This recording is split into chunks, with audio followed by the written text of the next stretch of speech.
एक बार की घटना, मैं नाम नहीं लेना चाहूंगा। एक संप्रदाय के बहुत बहुत तपस्वी और बहुत यशस्वी महापुरुष, वो चातुर्मास के लिए कहीं ठहरे हुए थे और पूज्य भगत जी महाराज का भी उसी नगर में कार्यक्रम था। तो उन संप्रदाय के उन तपस्वी यशस्वी महापुरुष ने बड़ी विनम्रता पूर्वक कहलाकर भेजा कि मैं तो चातुर्मास के नियम में बंधा हूं, मैं इस स्थान की सीमा से बाहर नहीं आ सकता, मैं नियम में बंधा हूं क्योंकि मैं आचार्य पीठ पर हूं, इसीलिए मैं नियम का भंग नहीं कर सकता। पर आपके चरणों में मेरी बड़ी विनम्र प्रार्थना है, अगर आप यहां पर पधारें। क्यों? क्योंकि मेरे हृदय में आपके दर्शन की और थोड़ी देर के सत्संग की बड़ी लालसा है। मैं आचार्य पीठ पर हूं, मैं नियम भंग नहीं कर सकता। मैं बता देता हूं, जैन संप्रदाय के बहुत बड़े संत, बड़े तपस्वी और बड़े यशस्वी, तपोमय जीवन व्यतीत करने वाली विभूति, वो चातुर्मास के लिए एक स्थान पर रुके हुए थे।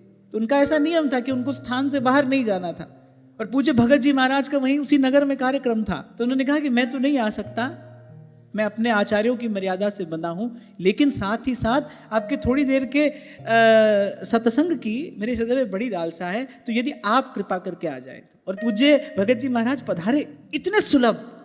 मैंने अपने जीवन में इतना सादा व्यक्तित्व नहीं देखा। आज मुझे उनका स्मरण हो रहा है, मैंने अपने जीवन में इतना सहज, इतना सादा व्यक्तित्व नहीं देखा। कभी उनके मुख से ये शब्द तो किसी ने सुना ही नहीं होगा।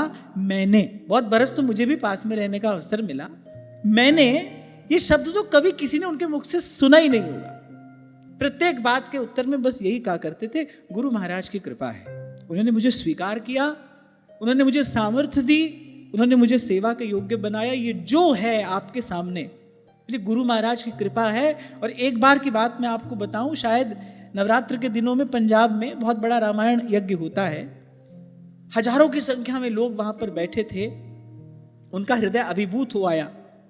इतना प्यार लोग उनसे करते थे, मैंने अपनी आंखों से देखा कि बस इनकी एक दृष्टि पड़ जाए हम पर। तो उनका हृदय अभिभूत हो आया और कहने लगे, आप में से बहुत लोग मुझे बहुत प्रेम, बहुत स्नेह, बहुत आदर देते हैं, ये सब तो गुरु महाराज के चरणों में समर्पित है, ये तो सब गुरु महाराज की कृपा है। परंतु आप में से बहुत लोग कहते हैं कि आपकी कृपा से हमारा कार्य सिद्ध हो गया।